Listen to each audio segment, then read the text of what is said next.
All right, so to give you an example of what I would expect for vocabulary terms, I just threw 4 down here. I'm going to really quickly define these in my own words. I'm asking you to do both the vocabulary words and the problems on the same side of the paper. So here, just so that there's some chance that it's legible, I am writing it bigger, and I'm just putting vocabulary on one, and then showing the example problems on a different sheet. But on yours, both vocabulary and problems should be together. Volatile means something that evaporates easily.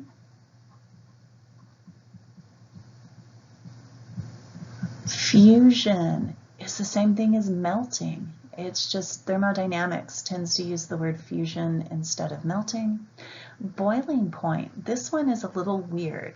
Boiling point is the temperature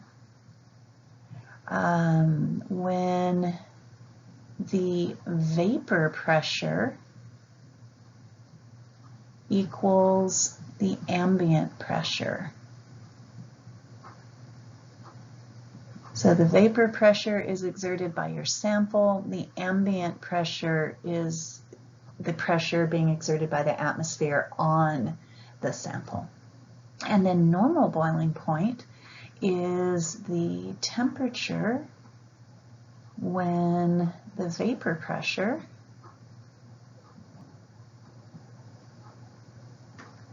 equals 1 atmosphere.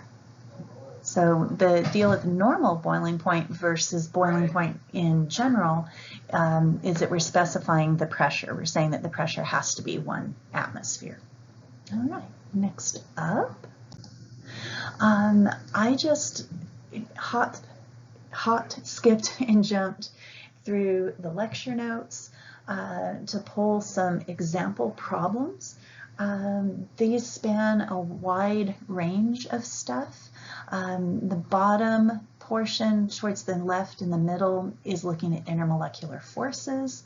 The starting down here in the bottom left corner, it asks what type of intermolecular force would be most significant between molecules of, and then I showed, oh, one of my molecules got deleted. Darn, I had another molecule down here a few minutes ago. Not sure what happened to that. Oh, this is interesting. Is it animated? Oh, okay. That, I have no idea why that was animated, but yeah, all right, glad I saw that notation. All right, so out of these molecules, there's that flow chart that takes you through determining intermolecular forces. I'm just going to go ahead and label these. The top right one, that's going to be ion dipole. And the top left one is going to be hydrogen bonding. The bottom left one is going to be dipole-dipole, and the bottom right one is going to be London dispersion forces. Probably need to make additional notations on here, like the one that's hydrogen bonded has a hydrogen attached to an oxygen. The chloromethane one is a polar molecule, so it's going to be dipole-dipole. London dispersion forces, this particular molecule is all carbon and hydrogen, and there's that shortcut. If there's nothing but carbon and hydrogen, it's nonpolar, it's London dispersion forces. What else did I put on here? And I am trying to watch the time carefully. I don't want this to drag on forever. Got one here, rank the substances in order of increasing boiling point.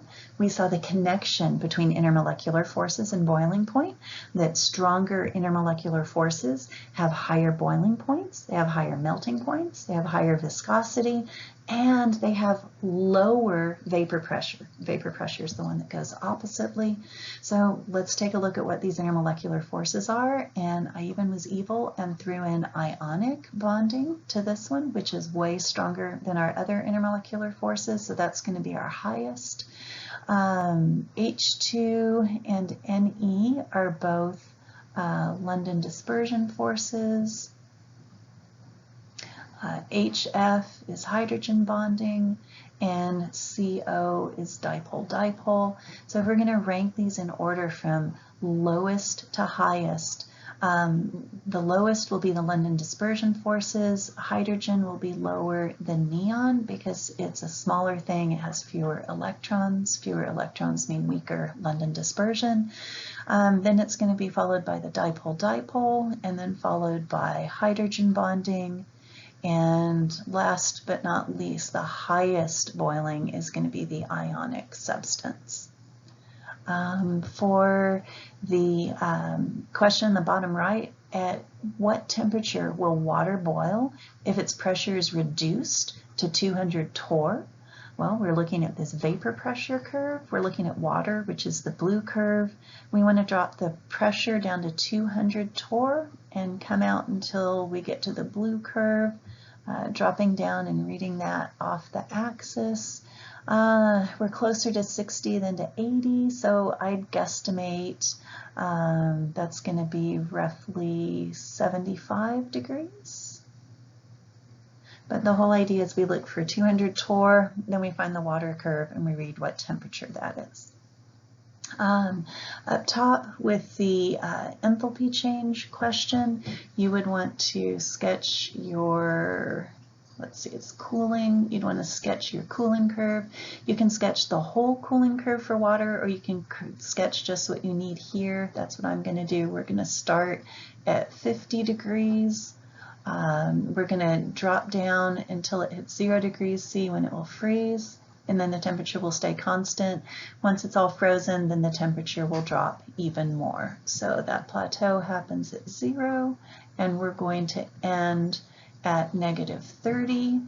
We have the solid form on that slope part, the liquid form here, and the liquid transitioning to solid. I'll call that part 1, part 2, and part 3. Q total will equal Q1 plus Q2 plus Q3.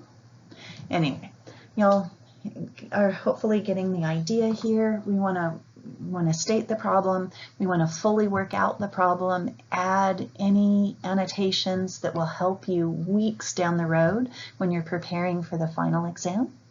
And I hope you found this helpful. Good luck studying for your first exam.